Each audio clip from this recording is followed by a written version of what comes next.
I'm joined today by Eileen from Hi, Daryl. WMPromus. Welcome. We're going to discuss today CentOS and some of the upcoming changes. Eileen, to kick us off, can you just tell us a little bit about what CentOS is? Right, so CentOS is basically short for Community Enterprise Operating System, Linux. And as the name suggests, it's an open source operating system. It's free. It's been around since about May 2004. So it's very reliable. It's very much loved in the industry by developers, tinkerers. You can imagine if you're a developer and you can build and manage your own environment and know that you've got 100% compatibility to move then to production RHEL systems. And that's because it's actually built upon Red Hat Enterprise Linux's own source code. So yeah, free, reliable, secure, loved. So what's changing then? What's happening around CentOS at the moment? Right, so in 2020, the CentOS team announced they were shifting their focus away from CentOS Linux and looking at other development. And alongside of that, they communicated some of the end-of-life dates. So CentOS 6 has already become end-of-life. CentOS 8 became end-of-life at the end of 2021. And CentOS 7 is end-of-life this year in June. Now, what end-of-life really means is there'll be no new releases, there will be no new updates, including security updates. So you can imagine that leaves you then exposed, you're a prime target for attackers. You've also, on top of the security vulnerabilities, you're going to have issues then around compliance with industry regulations. You may also find that you no longer, applications that are coming out are no longer supported on your environment. So it gives you risk, doesn't it? So yeah, exactly. Yeah. Very much so. What options then do people have? So you've got several options. One, which we certainly wouldn't recommend at WMPromus, is that you do nothing. You just sort of say, I'm just going to stay as I am. Now, as we've said, you're very, very exposed to risk. It's not a good route. It certainly wouldn't be something we'd recommend.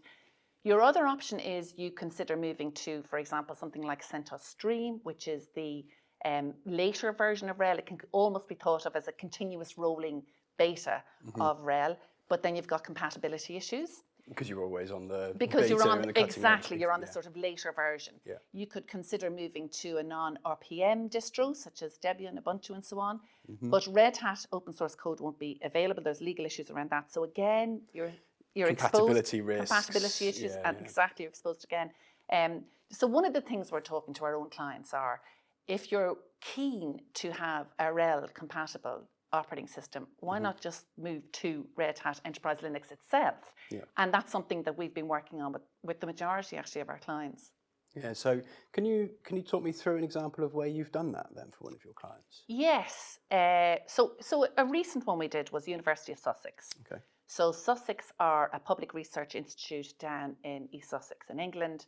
They have a very capable infrastructure team. They have a large IT estate. It's, as with most people, it's hybrid. They would have a mixture of Linux and Windows. In the Linux part, they would have a mixture of all sorts, Debian, Ubuntu, CentOS, and so on. But, as we were just saying, exposed to the fact that they had June 24 looming, and they're thinking, where are we going to stand with in terms of being exposed to risk? So they called us in. We have a great relationship with them. They called us in, and we tackled it in phases. So the first phase was sort of analysis and discovery, and seeing, what's in the estate, how much of it is CentOS 6, how much is 8, how much is 7, and saying to them, right, the priority should be getting off 6 and 8 first, because obviously they're already end of life, and then we look at 7. In a later phase, so when you do your migration, and Red Hat do provide you migration tools, which of course is another massive asset. When you do your migration, you move from CentOS 7 to RHEL 7, CentOS 6 to RHEL 6, and so on. So you're still left with a desire to upgrade after that. But the first phase was to move them to RHEL, and a later phase was to then have them upgrade. So let's de-risk it first. Exactly. And then looking at upgrading. Now, the good thing was when we worked with Sussex was we were looking at, what are they busy doing as BAU?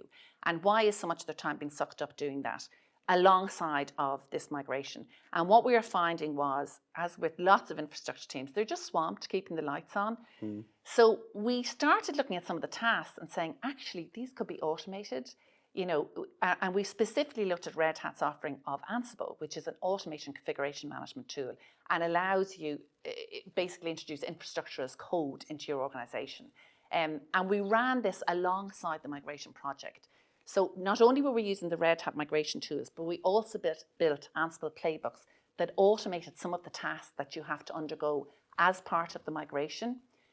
But introducing it there meant that actually they're sort of future-proofing themselves in terms of the business as usual tasks that they're inundated with all the time. So there was lots of benefits as we were doing it. There was, obviously there was the migration, which was a success and we were delighted. But there was the introduction of best practice around a DevOps tool such as Ansible, and upskilling their own engineers at the same time. So I'm going on now, but honestly, Darryl, it was a great success for Sussex. It was a really enjoyable project for us. There was a lot of collaboration there, lots of knowledge sharing, and the outcome was, yes, they're now not exposed in the way they were, and they're happy running Red Hat Enterprise Linux. That's incredible, and I think what it shows is that you are able to not only help them with the migration, but also make their day-to-day lives easier as part of a wider ongoing project. And I think what that really demonstrates is how critical something like services and the wider partner ecosystem is to these sorts of migration projects. So Eileen, thank you very much for your time. Absolute I really pleasure. appreciate Thanks, it. Darryl.